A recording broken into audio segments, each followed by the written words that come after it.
Hi, how are you doing? My name is Kola Ole Jayoba, and been a while. I'm sure you're doing very, very excellently well. This is Live and Issue with Pastor Kola, and today we have an exciting series that we are starting. I'm sure you've been following us on other series that we've been having, but today we are starting a new series, and I'm sure you're going to enjoy it a lot. So call your friends, call your neighbor, call your husband, call your wife, call your children to join us on this exciting journey. We're going to be discussing about street money, the money on the streets, the money on the streets.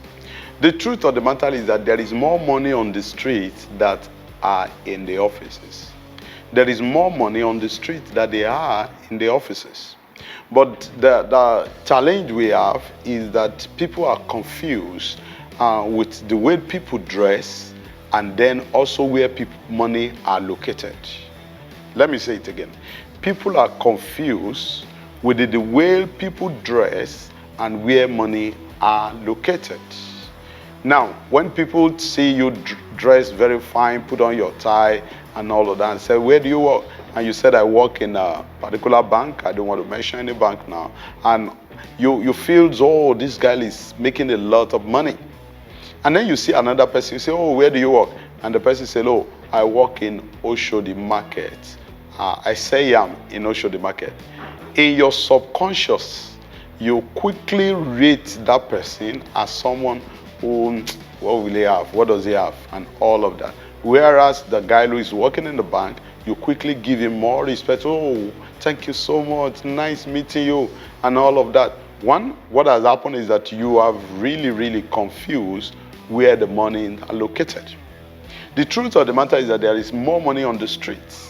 An average market in Nigeria control not less than $1 billion naira money that flow, that exchange. And if you go to Oshodi Market, if you go to Isaleko Market, if you go to Masaka Market, if you go to Ariara Market, if you go to Onisha Market, if you go to any of these markets, the money that flows in virtually all of these markets are more than the corporate organization where some of you are dying, struggling to enter to work. So what I want you to do today, and if that's the only thing I can achieve, is to change your focus.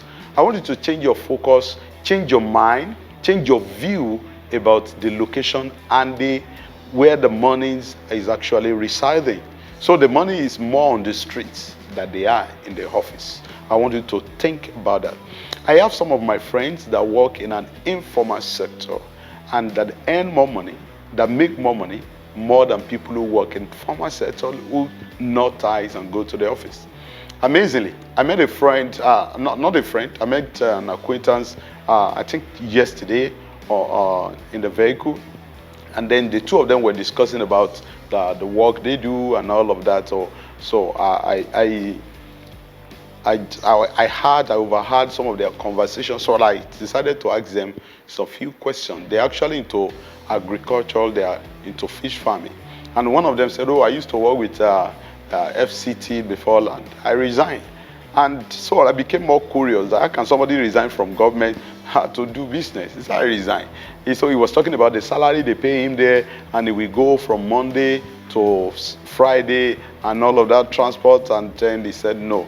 So he said he was able to save the little money they want to use to start the fish business. And then he said he started. He said the salary they are paying his mates that have remained in the same sector, in the same working environment today. He said he make such salary in a day. As a matter of fact, he was telling me that as he's coming, that when he normally do this fish hatching for people and all of that. He said, if I do it for one client, it's 90,000. So I can do for 2, 3, 4, 5. Besides that, I have my own pond where I actually breed my own fish. The truth of the matter is that the guy realized there is more money on the street that they are in the corporate setting. So I want you to shift your mind. Even if you work in a bank, even if you work in any organized sectors, I want you to shift your mind to the fact that there is more money outside than there are in the office where you work. So finally, I want you to look around and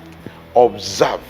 And I also want you to look around and identify an area where you think the monies are flowing in the environment, and then look for the way you can key into it. That's why we call it currency. Currency. That means it's flowing. So as it's flowing, you can just put your hand in the line where the money is flowing, and the part of the money flow into your hand. So that's the assignment I want you to do in the next few days, in the next few weeks, and then leave the comments below on the idea that comes to your mind about what you think you can do about the money that is on the street. I will pick it up on the next episode on the money on the street. Thank you very much. My name again is Pastor Kola Jayeoba. This is Life and Issue with Pastor Kola. God bless you.